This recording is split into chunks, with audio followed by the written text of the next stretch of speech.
All right, so let's get right into it. A couple of prerequisites is that I did this through Ulta Labs, as you can see. Ulta Lab is like a discount buy your own drug, not drug, blood test. And I've used it for a long time. It's been great. It basically piggybacks off of Quest Labs. So I bought the blood test panel from Ulta, and then I went to a Quest to actually get the blood drawn.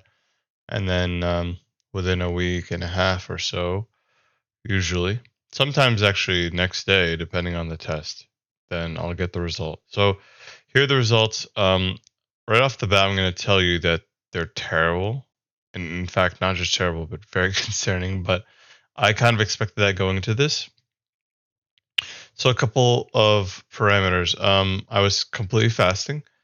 The last meal I had was probably around 7 or 8 p.m. the night before, and then the blood was actually drawn around 7:30, and that's important because cortisol, AM cortisol, requires a pretty tight window, I think between like 7 and 8. So I was right in the middle there. Um, but yeah, let's just go in order basically. Now, again, two things that are really important to keep in mind. One is I'm currently in a state of untreated hypothyroidism, meaning I'm on a dose that is far below the dose that I should be on. The reason I'm on this low dose is because I want to be able to really understand how my habits or behaviors are influencing my thyroid hormone and other levels. I and the reason for that is because I truly believe that the only way to come off of thyroid medication is through what's called deprescribing, which is something that almost no doctor does, especially for the thyroid. So that being said, let's get right into it. So the dose I'm on right now is 25 micrograms. My TSH is through the roof, and you'll see it when I go through this. But that has a lot of that has a lot of let's say issues in terms of the way your body just tries to regulate. If you have insufficient thyroid hormone, it has a lot of downstream effects, and again, I'll go through each of those individually. But so let's just start with cardiovascular. So lipid panel. My triglycerides. Triglycerides. Okay, so let's just jump right into it. Cholesterol and triglycerides. We have the cholesterol HDL-C ratio, which for me is not as important as triglyceride HDL ratio, which is not here, but we can calculate it. So let's see. This is the total cholesterol, 489.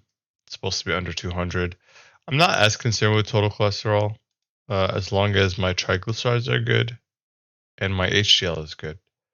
And we also have the particles, so like ApoB and lipoprotein A. But I'm not gonna worry too much about those just yet. So my total cholesterol is almost 500, which is really high.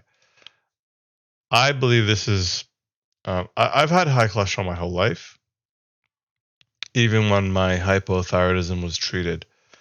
So that's just something to keep in mind. But I'm really interested to see how this number changes after my 90-day experiment.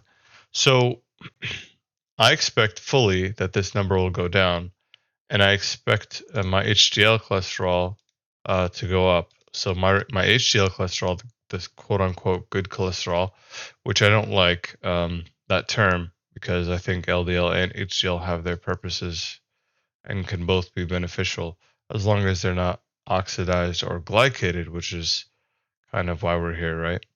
Um, so my HDL is 59. I'm hoping that it goes up, and I expect it to go up. My HDL large should be higher. It's right at the bottom edge here.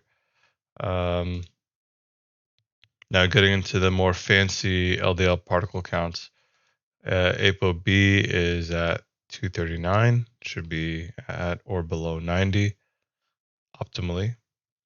But at the very least, it should be less than 120. So this is well above the high, which means that I have a high risk of cardiovascular disease or a cardiovascular event.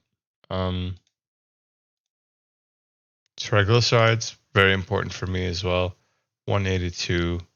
I think the range is under 150. That's what it seems like, at least. Yeah. So the range is under 150. Now I want this way below 150. Like I want this below 100 even. So we'll see how this responds to the diet.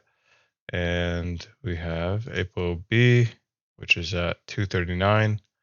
Again, want to see that number a lot lower. Medium, blah blah blah.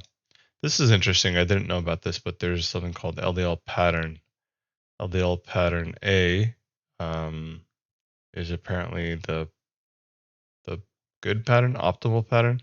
I don't know what influences this pattern. I don't know if it's genetic or not. I should have probably researched that before starting this video, but whatever. It is what it is.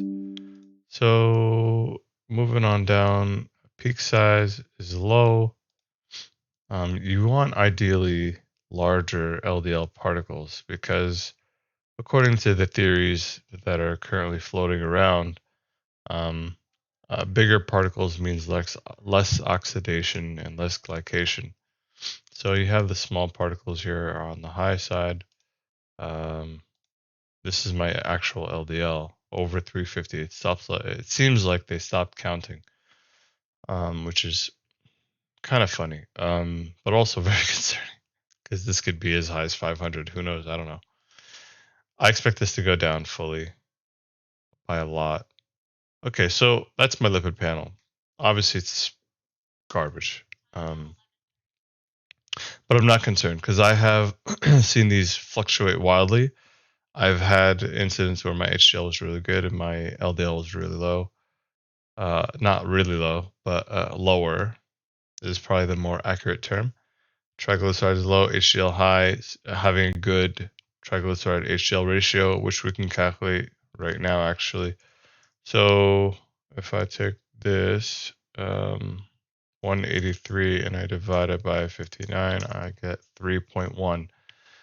The optimal HDL or triglyceride to HDL ratio I think is around 2. Yeah. So right now it's at 3, which actually isn't the worst, but again I want it to be a lot better than that. Hopefully a 1-to-1 would be ideal or even less. So we'll see how that goes. This was really interesting to me. My high sensitivity CRP, which is a measure for inflammation and also a measure for cardiovascular disease risk, is really low, like unbelievably low. So less than 1, which is lower risk of CVD. 1 to 3 is average. 3 to 10 is high, and over 10 is really bad. This could also mean other things like type of infection or parasitic infection or something like that.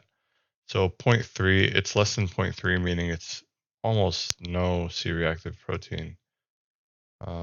So hopefully this stays steady. As long as it's below 0.5, I would feel pretty good about that. Yeah, that's pretty much all I can say about CRP. So this is interesting. Creatine kinase and homocysteine. So my CK levels are again through the roof. I didn't really pay attention to this marker in the past. In fact, I've only tested it a couple times and it was by accident probably. So seeing it here is interesting, especially since I've definitely felt in the gym that I'm weaker and not weaker from a strength perspective, but I just felt like my muscles were stiff and kind of like more prone to fatigue. And I felt like the lactic acid builds up a lot more quickly. So seeing this number, creatine kinase at 2700, kind of feels like a decent explanation of my muscle status. I expect this to go down as well, obviously, but it could also indicate muscle damage or slow repair process. All of these things kind of make sense in the context of a hypothyroid state, especially since I was eating a good amount of carbs, over 200 grams probably, which puts a lot of strain on my metabolism. And if there's not enough energy or hormone to regulate or upregulate the things that lead to higher testosterone or other things that affect your muscle tissue, then it kind of makes sense that I have high CK. So let's see what happens with this. Homocysteine, again, has always been an issue for me. I don't think I've seen it quite this high, though. I think I've only tested it a couple times, but it's been around 12. Right now it's 18. So that's really high. Now, I don't take methyl B complex or anything like that. Right now, I'm taking the mineral balance, which does have, I think, methylated B12, but it's a very, very small amount. I'm hoping this gets way better since I'll be eating a lot more red meat and saturated fat over the course of the next 90 days. I do have the MTHFR mutation, which is something that prevents the methylation of synthetic B vitamins. I don't know if I was ingesting many synthetic B vitamins when I was before I started this. So again, it'll be interesting to see what happens since I'll be getting a lot more choline and methylated, all the more bioavailable forms of vitamin B. We'll see what happens there. Thyroid. Now, I'll spend a little bit more time on this since this is kind of my bread and butter and the most important aspects of my recovery. So my free T3 is low. It's 1.3. The reference range starts at 2.3. So it's a little over half. 1.15, I guess, would be half. So 1.15 to 1.3. So according to Paleomedicina, which is a clinic in Hungary, I want to shoot for a free T3 level above half the bottom of the reference range. So above 1.15. I'm at 1.3. However, that's misleading because this is on a high carb diet. So the target of being above 1.15 is if I was on PKD, which means basically strict carnivore with a 2-to-1 fat to protein ratio or a 3-to-1. They don't like to use grams of protein and fat or fat to protein ratios. What they say is for every 100 grams of meat, they want you to consume 35 grams of fat, like just straight up fat. So we'll see. This could go down when I eat high fat, only because I don't need as much T3 when I'm eating a high fat diet. I don't need nearly as much T3. In fact, people with healthy thyroids who don't take any thyroid medication, when they go from a high carb to a high fat diet, especially higher fats and less food overall, their T3 drops from like the high end of normal to below normal, and that's perfectly fine as long as your TSH and T4 are fine. Because at the end of the day, T3 is just a marker for how much um, um, metabolic demand there is. So the more carbs you eat, the more you work out, etc., your body will upregulate T3 accordingly to sustain whatever requirements it needs. So it's not necessarily a bad thing that free T3 is low, right? Um, so, and this is something that I fought a lot of people on, but basically, your TSH can remain exactly the same and your free T3 can fluctuate, and that's okay. If your TSH is going up and your T3 is going down, then there's a pattern there. But if it's holding steady, if your TSH is holding steady and your T3 is going down, and it's due to less carbohydrates, then it's simple. The explanation is simple. T3, one of its functions is carbohydrate metabolism. So less carbs, less requirements for T3. Your T4 should remain relatively stable. It'll just convert more or less depending on how you eat. So again, not really concerned about this. Obviously, for a high carb diet, a result of 1.3 is low. I would want it to be in the middle. Obviously, I I'm severely hypo still, so I'm not gonna expect this to be. I'm surprised, in fact, that it's 1.3. Let's go to T4. So T4 is at 0.4. The bottom of the range is 0.8, so we're at the halfway mark. My antibodies have always been high, so I'm not even going to bother here. But it would be nice to see this go down, if it does go down. Next we have TSH. My TSH is over 150. It stops counting after 150, so I don't know what this number actually is. It could be 200 or 300 for all I know. Again, my objective here is to see this go down enough so that it's not just saying that it's below or that it's above 150. I want it to actually give me a number like 130 or 100.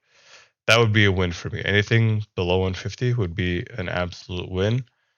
If it stays at 150, that's not necessarily a bad thing because again, it could be going from 300 to 200, and that's progress for me. But yeah, that number sucks. Now, if the TSH stays over 150 and this changes, it'll be hard to know whether it's an improvement or not.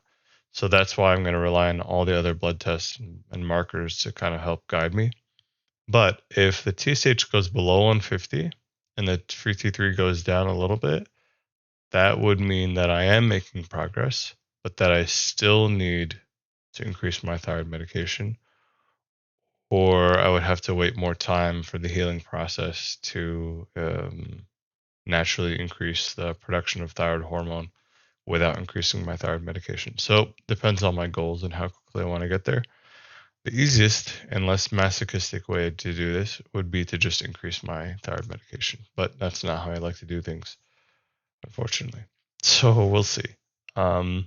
Depending on my results in the 90 days, I may up it to 50 micrograms. I think that's a safer dose to be on anyway.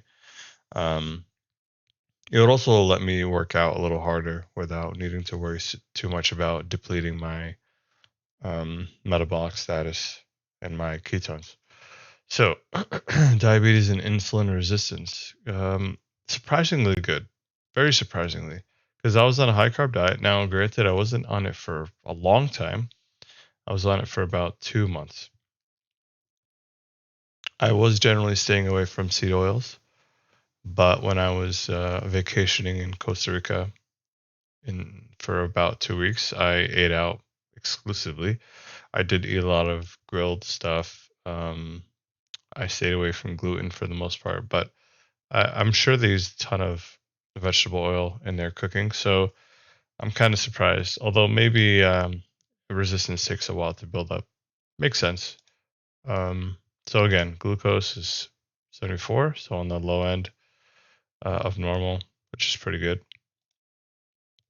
My A1C is good as well. One thing about glucose that I'll mention is that I did not feel like I fell into a hypoglycemic state. That's something that I've experienced a lot in the past. Like I would say 5 to 10 years ago, I would routinely go into a hypoglycemic state where I would become extremely irritable or hangry, as they call it, and I would need to eat something, or I would feel miserable. So, despite having a pretty low glucose on a high carb diet, which again is surprising, I did not feel any sort of hypoglycemic episodes. And again, this was fasted for about 13 or more hours. Insulin here is pretty good, 4.9. I mean, it's not like super insulin sensitive, but it's really pretty good. I would say anything other than 5 is pretty good. Um, just to compare, when I was on a high fat diet for like a year, my insulin was like less than 3. So 4.9 is not far from that. I would say anything over 5 is you have some sort of insulin resistance. I think these ranges are stupid. Less than 20, 20 is ridiculous. I think that anything over 5 is something that needs attention. Maybe not a lot of attention.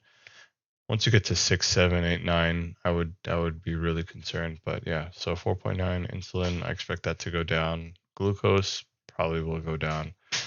I don't think this will change all that much, but I don't care as much about A1C. And cortisol was pretty good, um, between 4 and 22. I don't really necessarily know what the optimal level should be for AM cortisol, but I think this number is pretty good. And then we get to reproductive hormones. So this is something I've struggled a lot with over the years. I went on TRT for a while, then came off of it. So right now it's been at least a year and a half, 2 years since I've been off of TRT. And when I was on it, I was on it for less than a year. So for sure, my natural production, um, this is an accurate depiction of my natural testosterone production. So one thing a lot of hypo people who've done this sort of analysis will find is that they have high SHBG, which is sex hormone binding globulin. So even though my total testosterone is 613, which is not bad, surprisingly not bad, um, my SHBG is high, which brings my free T3 down to the bottom of the range. So this is below range, is 38, where the lowest part of healthy is 46. I want this closer to 200. Um, I'm obviously not super young anymore, but I still expect this number to be much better than it is. Progesterone is below 0.5. LH and FSH are, I would say, on the low end of normal. Not necessarily super low, but not high or mid range. I don't necessarily think these are bad, but um, we'll see how they change after 90 days. Estrogen was at 109. So I don't know how to convert this to the other measurement, because I'm used to dealing with like numbers below like 50, so like 30 or something. When I used to do TRT, that's how they measured it. It was called estradiol. But anyway, that seems to be normal. That's normal. That's normal. That's normal. Total testosterone is fine. My bioavailable testosterone is low. So that's something I definitely want to see improve. And hopefully that will. I'm going to be eating a ton more saturated fat. Um, and hopefully with my ketones going up, there will be more energy for developing or producing testosterone endogenously. All right. Next up, we have liver health.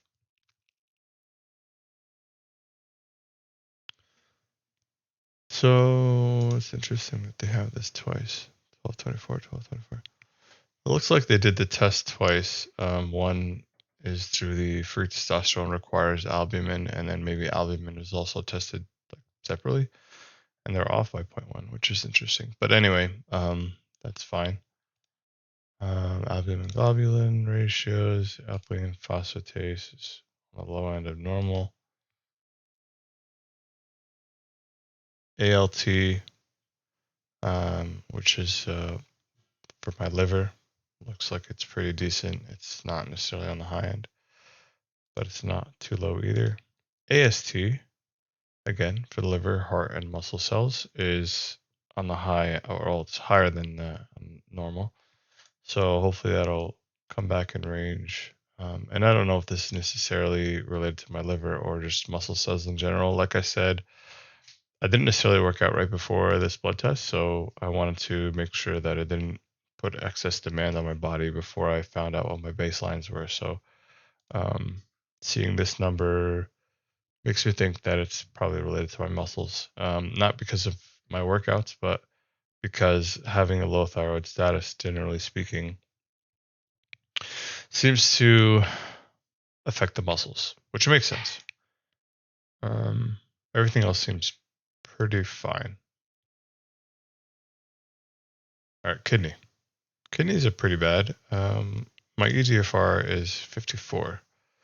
Now, if your GFR is below 60, generally this is a sign of chronic kidney disease.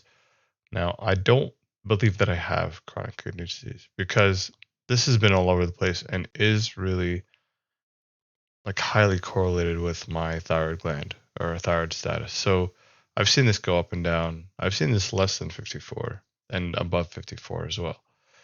So let's see what happens after the 90 days. Again, all of this is kind of hinging on my thyroid hormone status. If my thyroid hormone status was normal, then I can look at all these and I can kind of make a judgment call as to whether I need to be concerned or not. But because the thyroid gland affects so many other biomarkers, it's hard to get a very clear picture on what you need to pay attention to.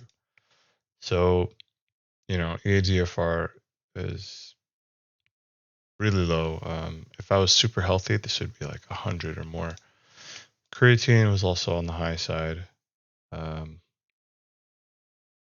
so this is related to kidney function. Again, it goes hand in hand with thyroid. So once I improve that, this should come down to normal.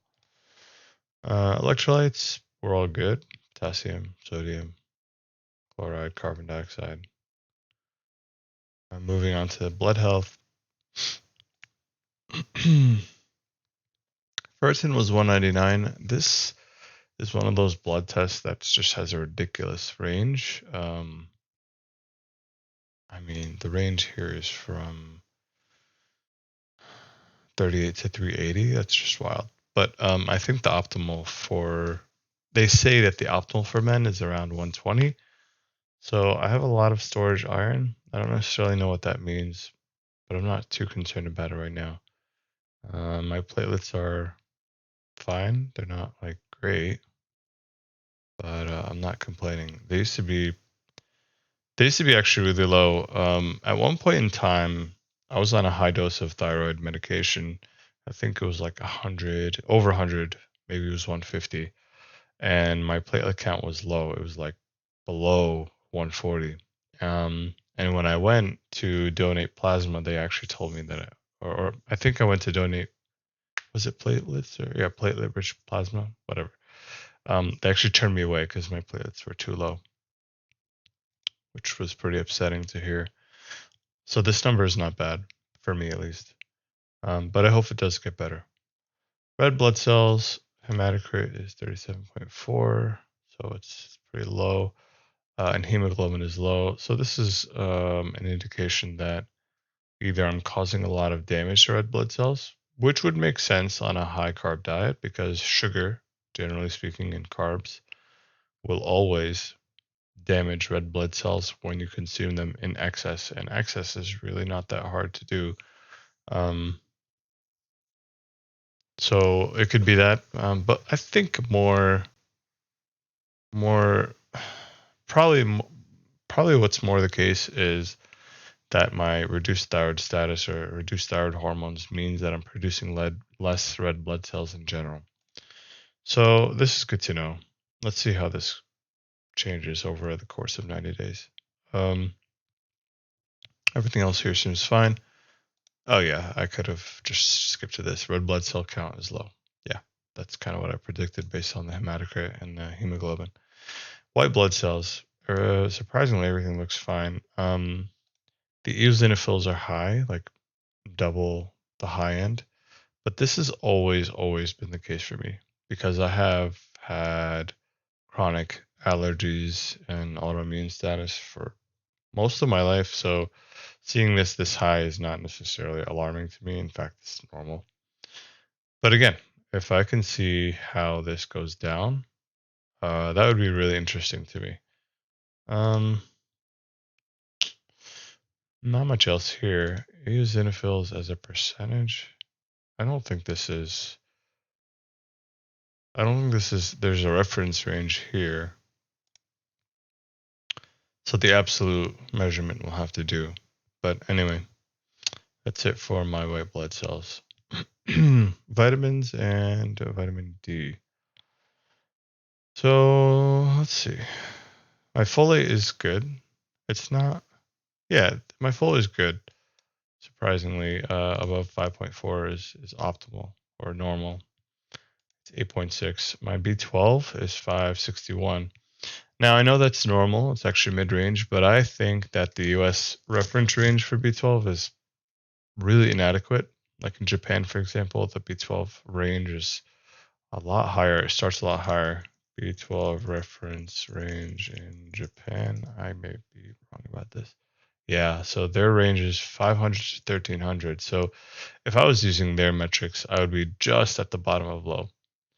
Um, Especially when you consider my homocysteine, I'd want this to be higher, and I'd want this to be higher via methylated versions of B12. If I take folic acid, I heard that I can skew this number, but I want it to be high on the high end of normal, maybe 800 and above would be nice to see.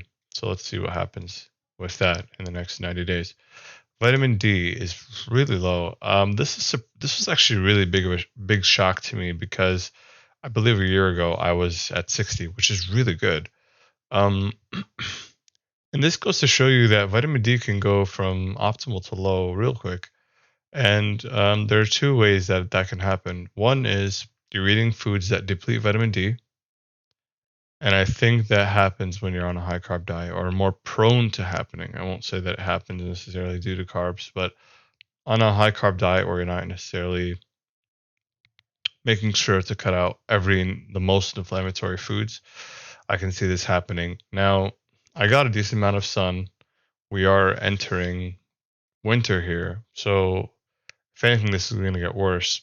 But hopefully, I can improve this with just diet alone because I'm not going to get much sunlight. I'm not going on vacation, and I'm not taking vitamin D supplements except what's already in Mineral Balance, which is something I've already been taking. But Mineral Balance only has 1,000 IUs if you take 6 caps, and I'm only taking 2 or 3 max. So I'm getting less than 500 IUs of vitamin D daily, which is for this, I wouldn't expect it to put a dent in this. I mean, a doctor would prescribe 50,000 IUs per week to a patient that's deficient. Um, I'm tempted to order vitamin D and just start taking them because I don't like seeing a low vitamin D status, and I think it'll help with my thyroid. But in the interest of keeping the integrity of my experiment, I'm going to actually not touch vitamin D supplements until after I do the second blood test and see, you know, what the diet alone does to my vitamin D.